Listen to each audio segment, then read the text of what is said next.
کم نوټ هغه چې وملیکئ کم نه ولیکئ بیا پاته دي یعنی پرون موږ تاسو موضوع لږ نیمایي پات شول موږ تاسو خو په تېر درس کې ویلي چې باید موږ یو دا وپېژنو چې 2000 ورډ د څه لپاره استعمالیږي بیا فرق څه دی باید د انټرفیس وپېژنو باید دی راخلاص کړو سیدي دغه شان موږ ویلي خو هغه درس پاتې شو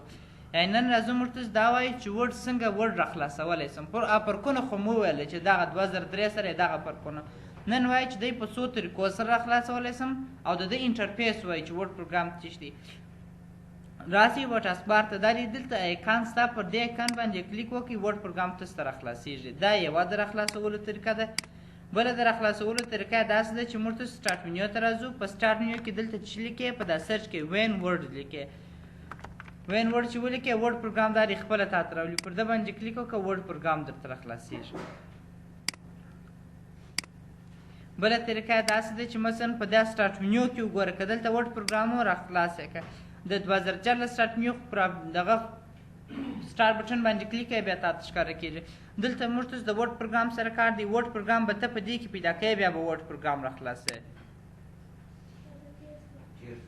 دا دی ورډ پروګرام دی په سټارټ منیو کې ستا کلیک پر وکړه ورډ پروګرام درته راخلاصېږي که دلته هم نو غواړم چې د رن د لارې راخلاص کړم رن د لارې په واسطه کولی شو چې یو پروګرام د نامه په واسطه راخلاص کړو دلته به وین ورډ ولیکې په دغه رن کې داسې نه دی چې موږ تاسو یوازې ورډ ولیکو دی راخلاص کړي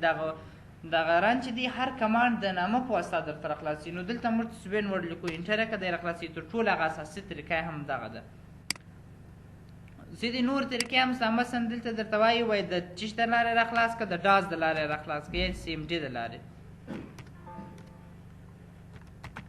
CMD یعنی مثلا ته مخکې خو موږ تاسو ویلي وه چې ډاز اپریټینګ سیسټم نه و سیدې هغه یو داسې ډاز اپریټینګ سیسټم چې و یو توره صفحه په وینډوز کې باید چې موږ هر کار به تا په کوډ سره کوئ انټرنیټ کار نه کوئ اواز کار نه دوه کار په وخت کې نه سوی کولی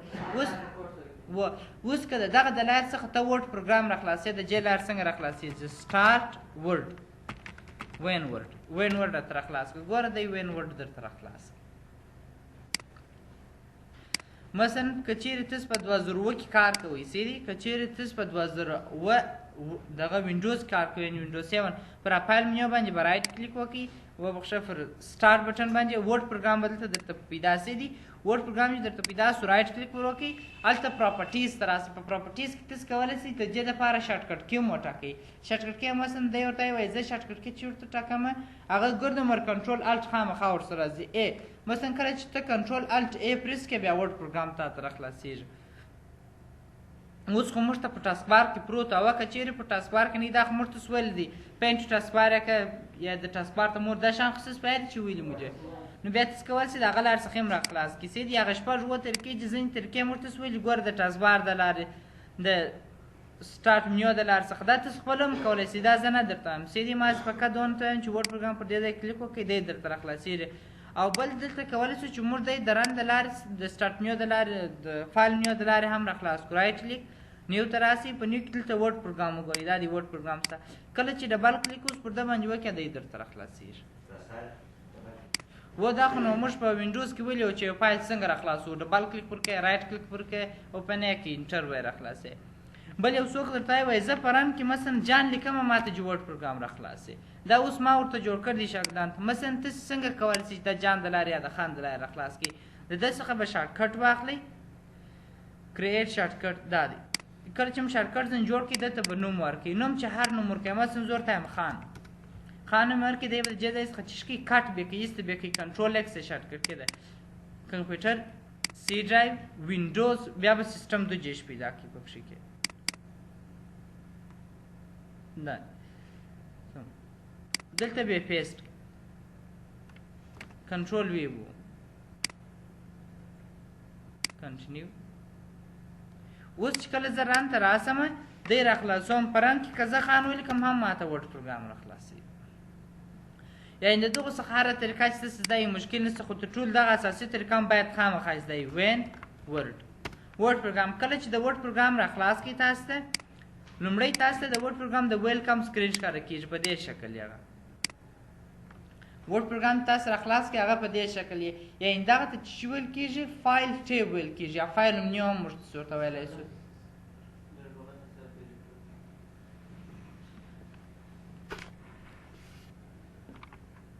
سي دغه ته موږ فایل منیو فایل ټیب ویلی سو. نو لومړی دلته موږ ته څه ښیي؟ ټمپلیټونه ښیي. دغه ټمپلیټ اپلا به دغه نیو ته وایي. بلینک ډاکومنټ که غواړم چې خالي صفحه راخلاص کړم پر ده باندې کلیک وکړه خالي صفحه درته راخلاصي. دا که ته کنټرول ان ووایې هم خالي صفحه درته راخلاصي. یعنې کنټرول ان یې نیو شارټکټ کې ده د نیو. نو دلته دی موږ ته چې ښیي ټمپلیټ ښیي. ټمپلیټ لغوي معنی یې نمونې ته ویل کېږي. دغه مایکروسافټ کمپنۍ د اعلاناتو په شکل په ورډ پروګرام کې ږدي. یعنې تاسو ته نظر درکوي چې تاسو یو فایل څنګه جوړ کړئ. مثلا تا ته څوک وایي چې ما ته ته کلنۍ راپورټ جوړ کړه، نو ته په کمپیوټر اخته یې شي ته چې پام نه وي. یعنې تا ته څوک وایي ته ما ته کلنۍ راپور جوړ کړه، ستا نه دی زده چې زه کلنۍ راپور څنګه جوړ کړم، نو ته ورته وایي چې زما نه دی زده. دی درته یو په دفتر څه والا کار پرېږده ورځه ولاړ سه په مخ یې شه کور ته ولاړ سه. یعنې د ماما کره مېلمه نو ته ورته مه ورته وایې چې زما نه دی زده. دلته راسه دا دی انول ریپورټ دی جوړ کړ دی کلنۍ ریپورټ. فقط ستا څخه مازې دی تا ته نظر درکوي چې دا رقم جوړ کړه. مثلا دلته د کال نوم ولیکه چې د کم کال راپور ته جوړ دی. مثلا 2014 کال دی، هر کال چې دی سی دی هغه به ولیکې. دلته بیا هغه ابسټرکټ ولیکې او مهمه خبره به ولیکې چې مثلا دا د چیش په باره کې دی هغه به ورته ولیکې. او نور خو نو کمپنۍ لیکې، ټلیفون نمبر اشانه شي. نور نو ستا هغه ټوله کلنۍ راپور شروع کېږي. ګوره دا فهرست دی، فهرست درته راځي دا شه. یعنې دی تا ته فقط تا ته نظر درکوي چې ته یو شی جوړی دغه رقم یې جوړ کړه. سیدي ستا دپاره مازې یو نظر درکوي. مثلا تا ته یو څوک وایي ته پلانکی شی را جوړ کړه، آی ډي کارټه جوړ کړه، ورډ پروګرام جوړول دي اما ستا سره نظر نه وي چې څنګه یې جوړ کړم. بیا ته یو شی راواخلې هغه ته ګورې د هغه څخه یې جوړ کړې. یعنې دی تا ته فقط یو نظر درکوي چې ته دا شی دا رقم جوړ کړه. یا مثلا یو څوک درته وایي وایي سی وي را جوړ کړه، ته ورته زما سی وي نه دی زده، مه ورته وایي چې زما نه دی زده. راسه په دې ځای کې ګوره دا د ریزیوم یعنې سی وي دلته ستا پر ده باندې کلیک وکړه، سی وي ورته جوړ کړه. نوم غواړې، د پلار نوم غواړې، هر هغه شی چې ستاسو غوښتي هغه دلته ورته ولیکه. نور دا ستا سی وي دا شان جوړ دی. ابجکټیو چې شته ایجوکیشن چې څونه کړ دي، ایکسپیرینس څونه لري، سکل څونه لري، ابجکټیو کم کار دپاره کوې، هغه ایمیل ادرس دا شان لیکه. یعنې دلته تاسو ته فقط مازې نظر درکول کېږي چې دا شی دغه رقم جوړېږي. څه دي؟ نو بیا تاسو دلته کولی شئ چې دغه جوړ کړئ. مثلا دغه لیټر دی، ته لیټر راستئ، یو چا ته خط ورواستئ، باید څنګه خط ورواستئ. دا خط چې دی بیا ویل کېږي څه دي په اډوانس 2 په اډوانس 1 کې ورته ویل کېږي چې خط باید څنګه یو چا ته واستول سي. اوس که ستاسو نه زده پر دې ځای باندې ما زه کلیک وکړه، دی تا ته ټوله خط یې لیکل دي. وایي دلته مثلا دا خو نو هغه نوم راځي، جاب ټایټل دا شان دا د سی وي دپاره دی څه دي. نو تاسو کولی شئ چې بیا دلته په دغه په ټکس پسې مو ګرځئ، په لیټر پسې چې یو چا ته خط واستوئ. په دې ځای کې دغه دی ګوره دا دی لیټر، دا دی ستا دا دی ګوره اسینشل لیټر ستا مهم لیټر. پر ده باندې کلیک وکړئ او اوس دلته درته وایي مثلا هغه نوم شان ولیکئ، ټایپ د سلوټیشن ولیکه، مثلا های ډیر یا هر شی هغه جمله د موږ تاسو خو السلام علیکم ته خارجي اصلاح کې نو های ډیر هغه شان تاسو ورته هغه خط ورته لیکئ. بیا دلته خپل نوم ورته لیکئ چې د خدای په امان یا دیور شوتلی احمد یا پلانکی هغه چا شی کولی شئ. یعنې دلته فقط تاسو ته مازې نظر درکوي لاندې.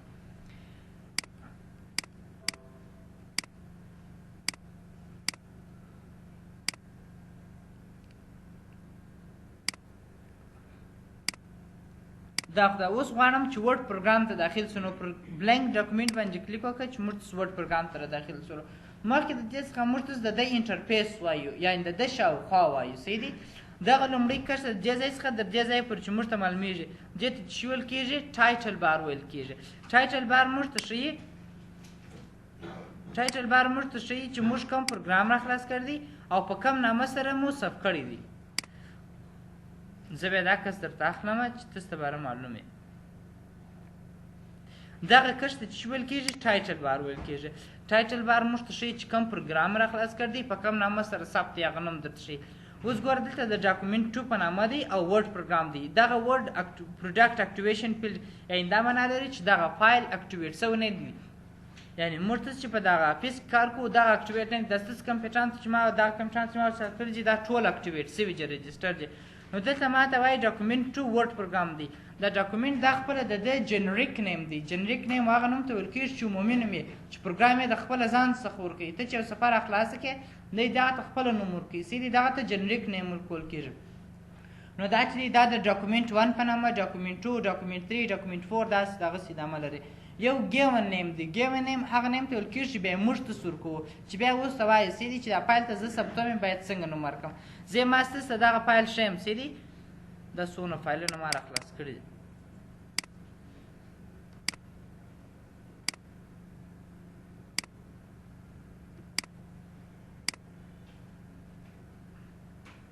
زه به دلته یو ثبت شوی فایل را خلاص کړم چې ګوره دا د سفر مکتوب څه دی. کله زه دا مکتوب را خلاص کړم په دې ځای کې د څه ماته شوي وایي دغه د څه دی د سفر مکتوب تا لیکلی دی. یعنې تاسو ته دغه ټایټل بار موږ ته ښیي چې کوم پروګرام را خلاص کړی دی او په کوم نامه سره ثبت دی.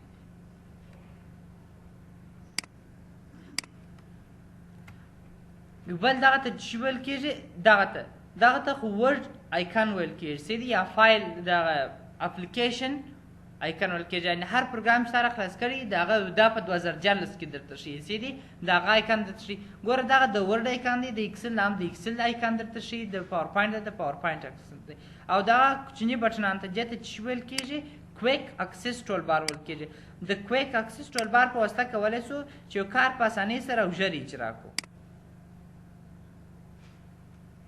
څه دي دغه بټنان ته کویک اکسس ټول بار ویل کېږي. د دې په واسطه کولی شو چې موږ تاسو یو کار په اسانۍ سره او ژر اجرا کړو. مثلا که ته دا فایل ثبتوې نو مثلا ته به دې ځای ته راځې پر دې ځای باندې به کلیک کوې. دلته په اسانۍ سره پر دې ځای باندې کلیک وکړه بس دا فایل درته ثبتوي. دا وایي چې دا نو څنګه ثبتېږي چیش دي. مثلا دلته کولی شو که غواړم چې دلته یو آیکن ور اضافه کړم پر کسټمایز کویک اکسس ټول بار باندې کلیک وکړه ما زه ورته ټیک مارک کړه چې دا کمانډ اضافه کړه. څه دي دا وروسته ټوله وایي څه دي چې دا د چیش دپاره کار کوي.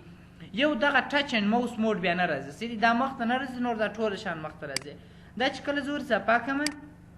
دا د چې د دې دپاره دی چې ته د موس دپاره استعمالوې. کله چې موږ تاسو د موس دپاره استعمالوو ګورئ دغه آیکنان یې داسې لږ د کوچني کوچني راته معلومېږي. اما که غواړم چې زه د ټچ دپاره استعمال کړم دا بیا د ټچ دپاره دی. اوس د دې ګټه دا دی کله چې ته کلیک وکړې که ستاسو کمپیوټر دغه یې ټچ ما چې کلیک ور وکړه هغه څخه ستا ګوته موښلې. اما که ته راسې ته دا رقمې کوې دا هم ټچ کار درته کوي. اما که ته ای انتخابوې دا زموږ ګوتې خو غټې دي انشاءالله پر دې باندې بولډ او په ایټالیک باندې نو هغه دواړه انتخابېږي هم بولډ انتخاب شي هم ایټالیک انتخاب شي. نو بیا موږ دی ټچ ته اړوو په دې خاطر چې دوی ترمنځ فاصله ښه منظمه معلومه شي. چارې ورته معلوم شي چې دا بولډ دی که ایټالیک دی کاپي ده پیسټ دی چیش دی. دا بیا په ټچ کې استفاده ځینې کېږي. دغه ټول بټنان ته چې ویل کېږي دغه درو بټنان ته دې ته کنټرول بټن ویل کېږي یا وینډو کنټرول ته ویل کېږي. زه په دا خاطر عکس درته اخلم چې تاسو ورسره پوه شئ. دغه بټنان څه دي دغه بټنان ته چې ویل کېږي وینډو کنټرول بټن ته ویل کېږي څه دي. او دلته لومړی موږ ته چې لرو کلوز لرو دغه ته کلوز ویل کېږي. د کلوز په واسطه کولی شئ چې دا پروګرام اپلیکیشن بند کړئ. که غواړم چې ورډ اپلیکیشن کلوز کړم یعنې بند یې کړم د ده په واسطه کولی شئ. پر ده باندې ما چې کلیک وکړه داسې درته بندوي. اوس وایي دا فایل ثبتوي که نه ثبتوي زه ورته همدا بیا وروسته موږ بیا تشریح کوو. او دې ته چې ویل کېږي ریسټور ډاون ویل کېږي. د ریسټور وبخښه میکزمایز ورته اوس دلته چې دی ریسټور ډاون دی. ریسټور ډاون دا معنی دا صفحه راته چې که کوچنۍ که پر ده باندې کلیک وکړه دا صفحه درته کوچنۍ کوي دا به درته کوچنۍ څه دي. او که غواړم چې دا بېرته غټه سي میکزمایز یې کړم پر ده باندې کلیک وکړه درته میکزمایز دی. دا په دې خاطر دلته دا یو سافټویر ما انسټال کړی دی ریکارډینګ شروع دی نو دی دا صفحه نه درته کوچنۍ کوي څه دي دا ریکارډینګ باندې بیا دا صفحه درته کوچنۍ کوي. او دې ته چې ویل کېږي مینیمایز ویل کېږي. د مینیمایز په واسطه کولی شم د صفحه ټاسک بار ته راښکته کړم. که غواړم چې ټاسک بار ته راښکته کړم د ده په واسطه کولی شو. د دې ګوره دا یا د چې درته راکوچنۍ کړه دغه میکزمایز اوس یې درته غټوي. اوس نو د میکزمایز وظیفه دا ده چې د صفحه ټاسک بار ته درته راښکته کوي. پر ده باندې کلیک وکړه ورته مینیمایز یې کړه صفحه راته راښکته کړه. ګټه یې دا ده چې ته کولی شې بل فایل هم ورسره ګورې بل فایل راخلاصوې فولډر راخلاصوې هر شی چې راخلاصوې ته یې ورسره کتلی شې. او په دې ځای کې موږ ته رایبون ډسپلی اپشن دی. دا د رایبون اپشن دی. دا رایبون دلته وروسته وایي چې رایبون چیش دی. او په دې ځای کې موږ ته چې وایي مایکروسافټ ورډ هیلپ وایو. که د ورډ په باره کې هر مشکل ولرئ دی هیلپ درکوي کومک درکوي. F1 یې شرټکټ کړئ پر ده باندې کلیک وکړه ټوله معلومات چې دلته درته لیکلي. مثلا زه ورته وایم بولډ څه کار کوي بولډ چیش دی چیرې کار کوي راته دی تا ته وایي بولډ از انډر هوم ټیپ فونټ ګروپ وایي په هوم ټیپ په فونټ ګروپ کې دی دا دی هوم ټیپ دا دی فونټ ګروپ. زه ورته نور معلومات پسې راکړه پر ده باندې کلیک وکړه ګور ټوله مکمل معلومات درکوي. وایي شکل یې دا رقم دی هوم ټیپ ته راسه دې ټوله خبرې دلته درته ښیي. که چیرې د انټرنیټ سره وصل یا پر ټرای اګین باندې کلیک کړه د انټرنیټ څخه مکمل معلومات درته راغلي د دې باره کې. او دغه ته بل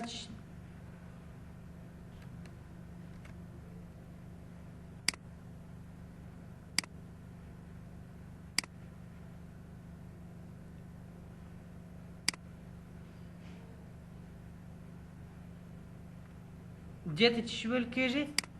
ټیب بار ویل کېږي سیدي دا هغه بار دی چې موږ ته ټیبونه ښیي چې لومړی دلته موږ ته ښیي فایل ټیب راته ښیي سیدي دا فایل منیونه د یوه ځای ته چې څه سپامي دا فایل ټیب دی سیدي د دې وظیفه دا دی چې په دې کې د کمپیوټر هغه مهم دغه اکشنونه دلته پراته دي د ورډ ته مثلا فایل ته سب که فایل ته راخلاص که فایل ته پرنټ که دا ټول شیان موږ ته په فایل ټیب کولی شو بل هوم ټیب دی چې په هوم ټیب کې موږ ته متن ټاکلی شو چې متن سره کم ولیکل سي او باید پاراګراف په کم شکل انسرټ ټیب کې بیا موږ ته څه کولی شو کمپیوټر ته شان ور داخلولی شو دي چې د بل ځای شان ور پاسته ډیزاین کې ډیزاینینګ کولی شو په پیج لاوټ کې د صفحې ترتیب ټاکلی شو دا مې زده کوو سي دا وروسته راځو که یعنې دا ټول هغه دغه دي ټیبونه دي چې موږ ته استفاده ځنې کوو چې د ریویو پورې زموږ ته ټیبونه ستاسې دي یعنې ویو ټیب ریویو ټیب میلینګ ټیب ریپیرنس ټیب پیج لیاوټ ټیب ډیزاین ټیب انسرټ ټیب هوم ټیب دغه زموږ اصلي ټیبونه دي چې موږ ته د دې څخه استفاده کوو او بل دغه ساحې ته رایبون ویل کېږي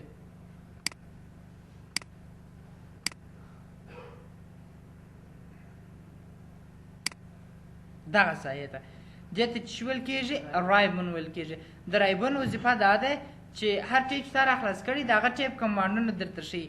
هر ټیب چې موږ خلاص کړي د هغه ټیب کمانډونه درته ښیي موږ تاسو ویلي وم چې د 2003 سره یو فرق همدغه دی چې دی ټیبونه لري هماغه مینوګانې درلودلې اوس نو څوک وایي د ټیب ګټه چې د ټیب ګټه دا ده چې رایبون لري هر کمانډ موږ ته مشخص شي چې کټ یا کاپي یا پیسټ یا بولډ یا پاراګراف په دغه ځای کې شته اما په منیو کې به ته پسې ګوره چې دا کمانډ چې دی بیا تا ته نه معلومیږي او دغه ته چې ویل کېږي دغه چې بیا موږ ته وایي رایبون خپله بیا پر دغه ویشل شوی دي پر ګروپو باندې ویشل شوی دي دغه ته چې ویل کېږي ګروپ ویل کېږي دي ګوره فونټ ګروپ دا څنګه ته پاراګراف ګروپ سور کړ دي یعنې دا مستطیل په شکل چې جلا کړي دي چې ویل کېږي ګروپ ویل کېږي دي ګروپ د یو څو کمانډو ځایوالي ته چې وظیفه یې مشترک وي دې ته ګروپ ویل کېږي دا یې په دې خاطر ګروپ کړي چې اوس که چیرې ګروپ نه وي مثلا تا ته څوک وایي چې ته متن راته وټاکه نو بولډ به دلته پروت وي ایټالیک به دلته پروت وي انډرلاین به په یوټیوب کې پروت وي دا غیر منظمتیا پکې راغلې بیا به ته پسې ګرځې یا دوی ګروپ کړي دي مثلا که تا ته څوک وایي متن وټاکه بس متن یوازې ته په فرونټ کې په فونټ کې ټاکلی شي بل ځای که څوک ته یې پاراګراف وټاکه په پاراګراف کې ټاکلی شي که څوک ته یې ټیبل راته جوړ کړه نو بیا ته په فونټ په دې سره هېڅ کار نه لري بیا ته اتوما ډول راځې ټیبل ته راځې سیدي دا په دې خاطر ګروپ کړي دي چې موږ ته کار اسانه شي او دغه ته چې ویل کېږي ډایلاګ بوکس لانچر ویل کېږي ډایلاګ بوکس چې بیا دی د دغه ګروپ اړوند اډوانس اپشن درکوي اډوانس دا معنی چې هغه په دې کې خو موږ ته ویل چې یوازې آیکان یې راته پروت دي او هغه ډېر مهم کمانډونه راته پراته دي چې اما په اډوانس کې بیا موږ ته چې دي ټوله د ورډ کمانډونه دلته راته پراته دي د دغه فونټ باره کې چې څونه کمانډونه سره ټوله په دې ځای کې بیا راته ښیي یعنی اډوانس یې دا چې دلته ستا په کښې کې اوس مثلا خط په غټ بي سي واړو په کوچني بي سي یې راته واړو ټول دلته موږ کولی شو رنګ یعنی هلته دونه کمانډونه نشته لکه ګوره دلته موږ خط نسو هایډولی متن اما دلته کولی شو چې متن چې کې هایډ یې کړي دلته نه کړي یعنی اصلي کمانډونه دلته پراته دي دلته یوازې کمانډ راته پروت دی دې ته رولر ویل کېږي دا رولر په دوه ډوله دی چې یو ورټیکل دی بل هورزنټل دی یعنې عمودي او افقي جې ګټه دا ده چې موږ ته د صفحې مرجن ټاکلی شي د جې ځای خط لیکلی شي اما که دا راکښته کړې دا به بیا د لاین څخه خط لیکل کېږي او دا هم کولی شو د چپه طرف راسته طرف دا هم وټاکو دا بیا موږ ته چیرې وایو په پیج لیاوټ ټیپ کې موږ ته مرجن دلته وایي د خیر سره دا مرجن دلته وایي او د خطکش اندازه چې موږ ته ټاکو هغه په پاراګراف کې دی د خیر سره وایي چې کوم طرف ته وسکو خط چپه طرف راسته طرف ټولو په دې ځای کې وایي او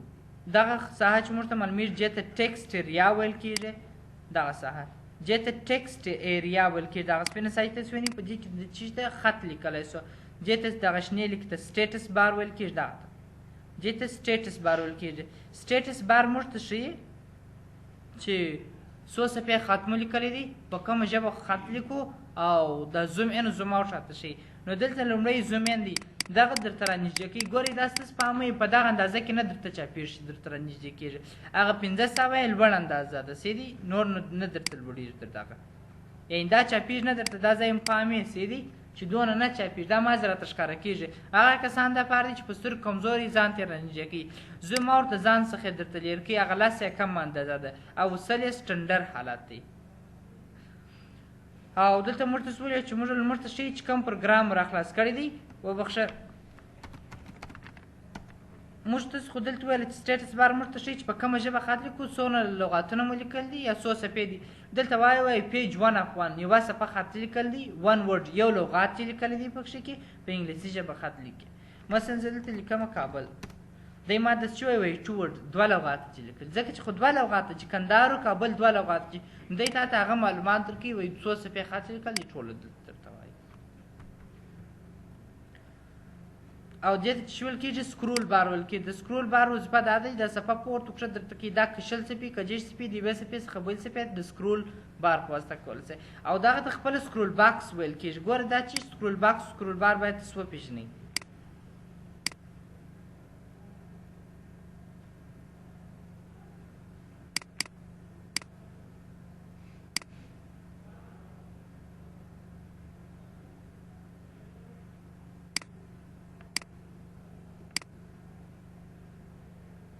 یوازې دغه ځای ته سیدي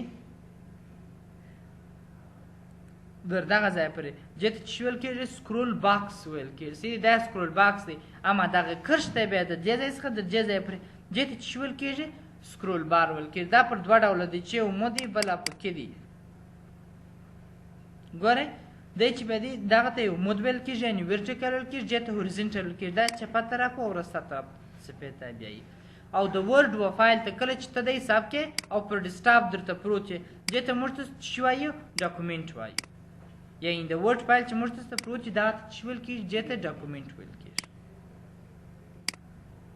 دا هغه د ورډ شاوخوا وه چې موږ ته فقط مازو ویله سیدي چې دې ته څه ویل کېږي هغه نومان یې موږ ته مازو ویله. او دغه چې موږ ته ویل دې ته ډسپلی رایبون ویل. اوس نو دغه څه خو موږ ته څه وپېژندل چې رایبون دی چې موږ ته د هر ټیپ چې موږ راخلاص کړي د هغه ټیپ کمانډونه راته ښیي او اډوانس اپشن یې بیا موږ ته په ډایلاګ باکس کښې زه ورته همدغه چې ښکاره ته اوس ګوره دلته اټو هاید دا راته پټه کړه. ګوره هغه رایبون یې درته پټ کړي تا ته رایبون نه درته ښکاره کوي چې رایبون ستا که نسته. اما که زه دلته راسم زه ورته شو ټیبس یوازې ټیبونه راته وښیي ټیب درته ښیي اما د هغه بیا نه درته ښیي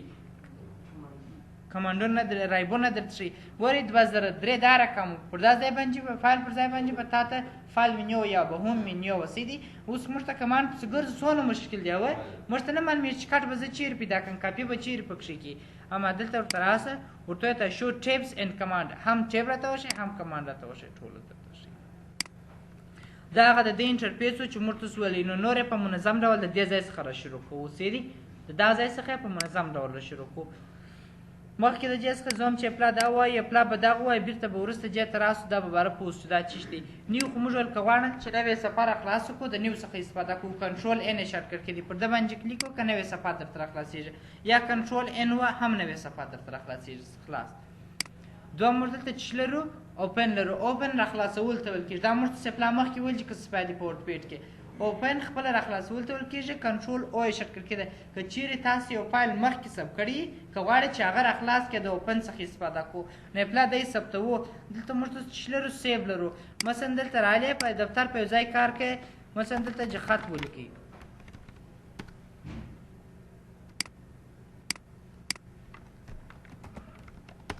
دا فایل خط چې لیکل دي اوس غواړئ چې دا ثبت کړئ په کمپیوټر کې در سره نو موږ دلته چې لرو سیو لرو. سیو دا فایل راته ثبتوي کنټرول اس یې شارټکټ کې دي صحیح دی. که ته کنټرول اس وایې او که یا هم سیو ته راسئ پر سیو باندې کلیک وکړئ. ګورئ کله چې تاسو دا یو ځای باید تاسو پوه شئ کله چې ته پر سیو باندې کلیک وکړې دی په اتومات ډول سیو اس ته وړي. دا وروسته درته وایم چې سیو اس نو ولې وړي براوز ته به راسئ دا هم وروسته وایي د خیر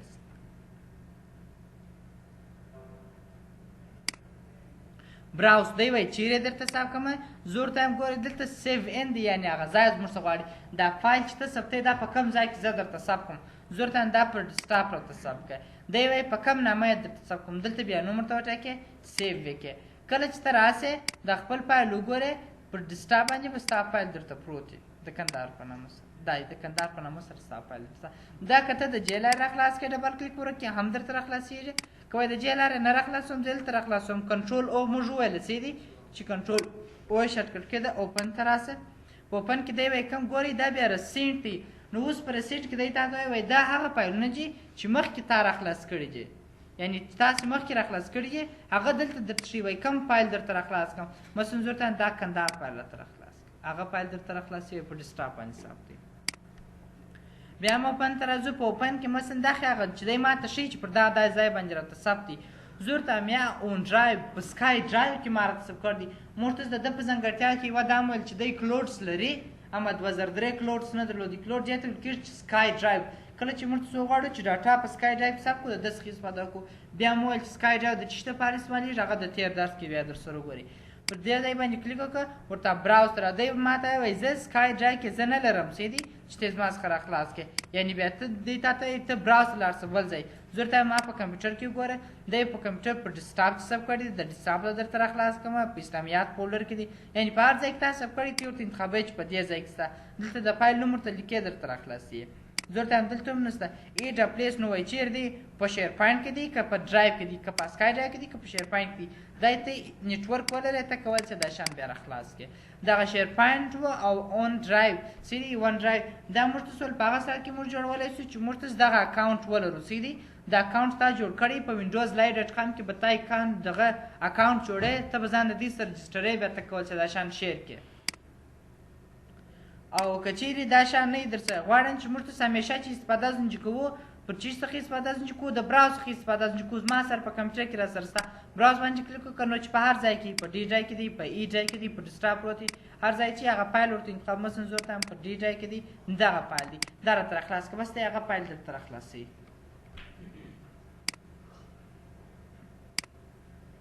او بل خو سیف خو مو ویلي بل موږ ته دلته چې لرو سیف از لرو یو سیف دی یو سیف از دی دا باید ته سپار کې وکړي سیف یو فایل په یوه ځای کې درته ثبتوي که تا پلا په ډیسکټاپ باندې د احمد په نامه سره فایل ثبت کړي بل فایل د احمد په نامه نه ثبتېږي یا مثلا ته راغلی یو فایل چې د مکتوب په نامه ثبت کړي بل فایل د مکتوب په نامه نه ثبتېږي تاسو په دفتر کې تر ټولو غټ کار دا دی چې هر کار چې تاسو کوئ هغه فایل ته باید خپل نوم ورکړئ مثلا داسې نه چې ته خپل د ځان نوم ورکړې مثلا ته احمد د احمد نوم ورکړې یا دا مکتوب یا فایل تا چې د هر شي دپاره لیکل دي باید هغه نوم ورکړې اوس مثلا ګورئ زه ما تاسو ته د ډاټا منیجمنټ در وښیم چې دا څونه مهم دي په دفتر کې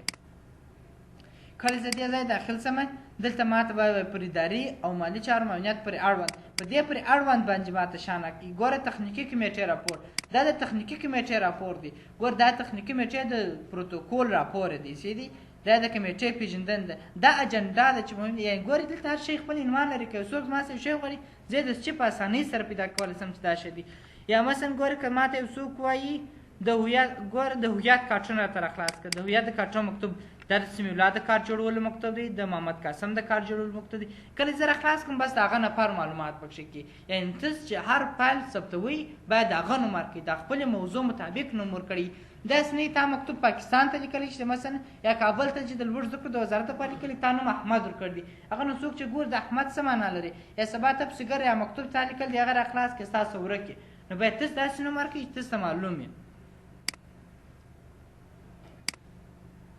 نو اوس د موضوع دا وکړه چې تاسو دا یو فایل په یوه ځای کې ثبت کړئ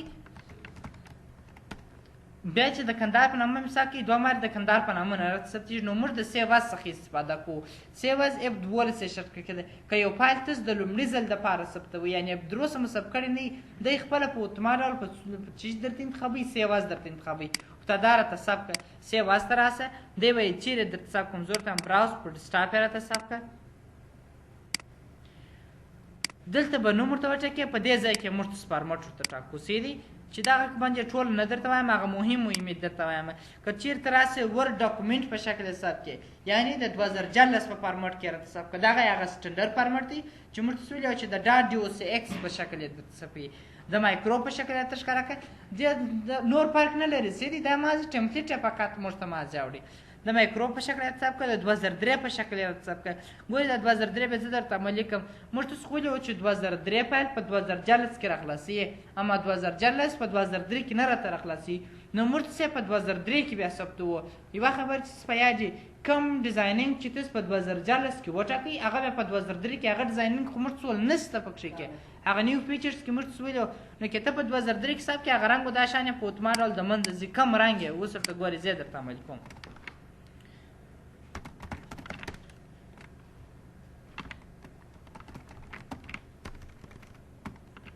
افغانستان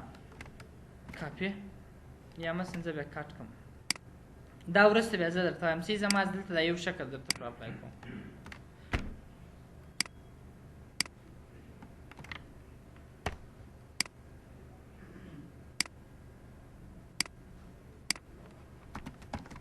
کندهار څه دی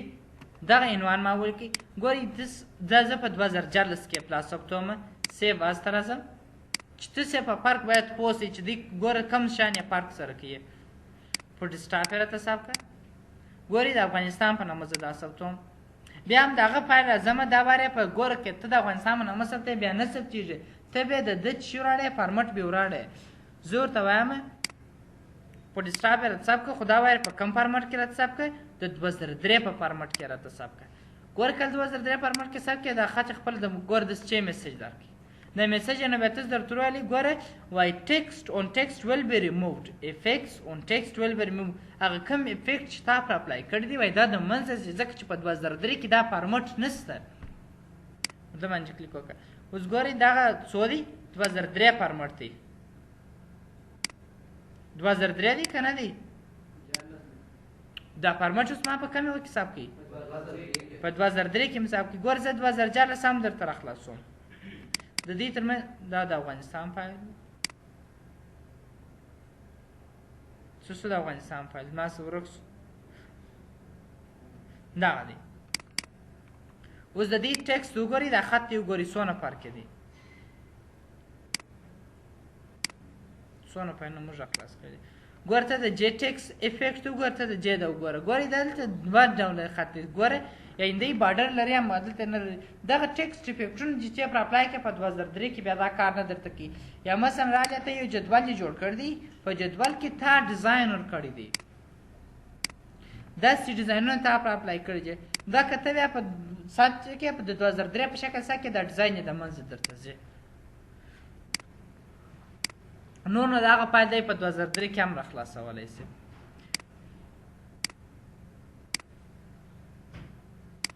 بل په ډسټاپ یې راته حساب کړه ورته ته د چیش په شکل یې حساب کړه د ټمپلیټ په شکل یې حساب کړه یعنې د نمونې په شکل یې حساب کړه. عین لکه دلته چې موږ تاسو ته دې ټمپلیټونه راته جوړ کړي وه ګورئ دا ټمپلیټ چې دی راته جوړ کړی دی مثلا دغه یو سرچ پر آنلاین ټمپلیټ دا راڅه پاس شو کله چې ته د انټرنیټ سره واصل یې دلته ما ځینوم ولیکه د هغه موضوع مطابق تا ته چې راولي ټمپلیټ راولي مثلا آی ډي کارت ولیکه د آی ډي کارت دپاره راولي سرټیفیکیټ ولیکه سرټیفیکیټ دپاره راولي. اوس که غواړم چې زه خپل ټمپلیټ ثبت کړم ورته دا زما ټمپلیټ دی راته ثبت یې کړه براوز ته راسه د افغانستان په نامه یې راته ثبت کړه که ټمپلیټ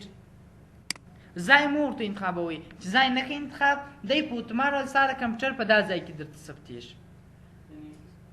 یا په وشابش په نیو کې درته ثبتېږي. کله چې زه راسم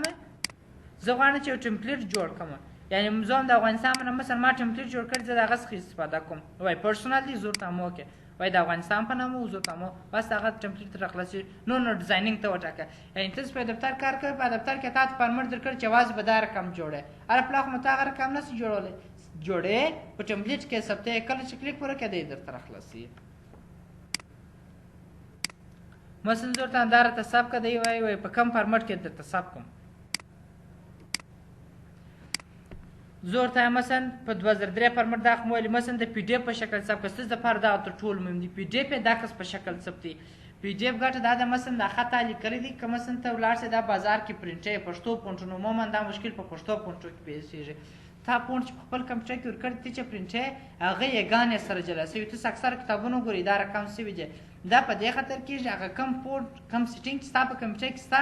دغه کس په کمپیوټر کې هغه رقم پونټونه نشته چې ستا په کمپیوټر کې چې دی هغه رقم پرنټ کړي درته نو دی چې پرنټ کړي یګانې جلا سوي درته. یا مثلا کله چې تا یو شی په خپل نامه جوړ کړی ته ورکړې دی ستا نوم خراب کړي خپل نوم ورواچوي نو بیا موږ راځو دا د چی په شکل ثبتوو د پی ډي اف په شکل ثبتوو چې څوک تغیر پکې رانه ولي. د پی ډي اف په شکل یې ثبت کړه په ډسټاپ سیو یې کړه. اوس ګوره ته دلته راسه په ډسټاپ باندې وګوره د پی ډي اف په شکل تا ته دا ثبت شوی دی. نو په دې فایل کې څوک تغیر نشي راوستلی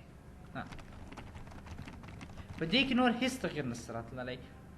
یا مثلا تاسو د نړیوال کتابونه چې ګورئ د مکتب کتابونه چې په انټرنیټ کې څونه کتابونه چې تاسو ټول دي د پی ډي اف په شکل ثبتي ځکه چې څوک تغیر ونه ولي. اما اوس بیا سافټویرونه شته چې په اتومات ډول یې بېرته ورډ ته هم درته اړي د نیټرو په نامه سره سافټویر یې رایټ کلیک وکړه دا نیټرو ورته وایه تا کنورټ ورډ که بېرته یې ورډ ته درته اړي بیا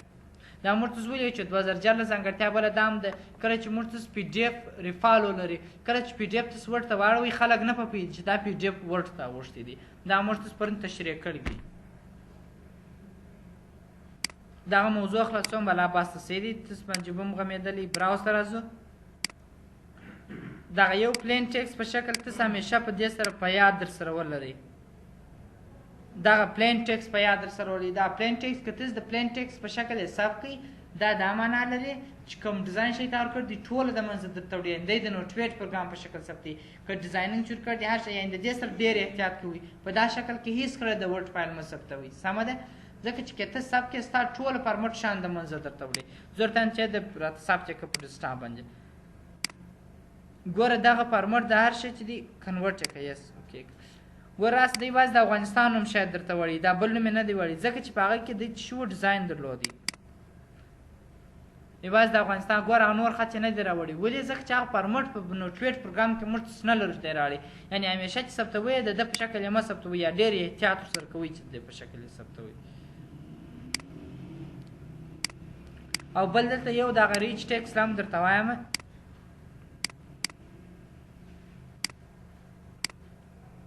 دغه ریچ ټیکس په شکل چې بیا ته ثبت کړي دا هم د RTF په شکل یې در ثبتي دغه RTF چې دی د ورډ پرفیکټ په نامه سره بل سافټویر دی د ورډ پرفیکټ په نامه سره چې هغه هم ورډ پروسیسینګ دی یعنې کتابت لپاره استعمالیږي که ته غواړې چې دا فایل د هغه په ایکسټنجن کې ثبت کړې د ده په واسطه کولی شې که ته په .6 ثبت کړې او د خپل 2003 کې ثبت کړې که په 2014 کې ثبت کړې که ټمپلیټ په شکل ثبت کړې که د کمپیوټر ته ورډ پرفیکټ سافټویر انسټال کړی یې دغه فایل درته نه وایي بیا صحیح دی نو بیا ته راځې هغه د چی په شکل ثبت د ریچ ټیکس په شکل یې ثبت بیا دی راخلاصولی شي یعنې هغه رنګ شان لري بل مثلا د انټرنیټ صفحې په شکل هم کولی شي چې ثبت کړي د باندې کلیک وکړه د انټرنیټ صفحې په شکل در ثبتي کله د انټرنیټ صفحې په شکل حساب کړئ راخلاص یې کړه د انټرنیټ په صفحه کې خو نو موږ تغیر راوستلی شو اوه نیسو راوستلی یعنې دغه فایل کې نور ته هېڅ تغیر نشي راوستلی دا ولې وخت ګورې په دې کې نور هېڅ تغیر نه راځي دغه نن موږ موضوع یعنې نن موږ موضوع دا وه ورډ پروګرام در خلاصولو طریقه دا خو چې کوچني توی هم یې زده دی ځکه چې څو وارې مو ویل دي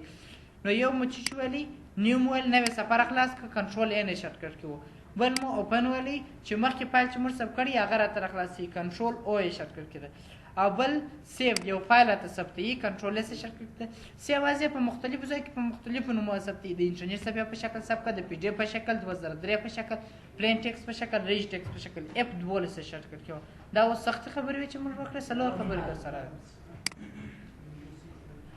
بیا دلته دا ویډیوګانې ما ریکارډ کړ چې بیا زه